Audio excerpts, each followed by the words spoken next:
Rarely had a celebrity's death hit me as hard as when Anthony Bourdain tragically ended his life in the summer of 2018. Despite having struggled with a myriad of addictions and mental health issues over the course of his tumultuous life, he was still the beloved celebrity chef that traveled around the world to introduce us to new cuisines and cultures. I absolutely loved and still love Parts Unknown, a series in which Bourdain traveled to a different city or country per episode to dive deep into the local food scene. Kitchen Confidential was Bourdain's first book, released in the year 2000 after having already spent an intense 25 years in kitchens around the world. It's part memoir, part essay collection, but first and foremost a mirror of Bourdain's soul and demeanour, an unfiltered, truly honest and raw look at kitchen culture and his own life story. Structured as a loose collection of anecdotes, the book is partially one big confession of Bourdain's troubles and past with drugs and addictions, and partially a sharp and witty commentary, a behind-the-scenes examination of the restaurant business as a whole. He talks about how he and a band of multicultural misfits ran kitchens across the country, surviving purely on cocaine and cigarettes. He gives detailed insights into how restaurants function economically and what he sees as a basic assortment of utensils everyone should have in their kitchens. And he does all that in the unfiltered, raw,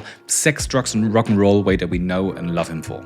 I want to especially point out the audiobook here, which is narrated by the man himself, and made me teary-eyed a handful of times. Due to either his sharp humor, the insanely witty tone the whole book is written in, or just purely the melancholic thought that this legend is just not around us anymore. As much as I love the book, it needs to be said that this is also partially a product of its time, decades before cancel culture or the Me Too movement were a thing. Bourdain is not celebrating any form of harassment in his book, but he also falls short of criticizing it, as it unfortunately was the culture in the late 90s and early 2000s, especially in this usually male-driven industry. In a 2017 interview, Bourdain expressed remorse by saying that the book celebrated or prolonged a culture that allowed the kind of grotesque behaviors we're hearing about all too frequently. To me, this book still was a joy to read and listen to.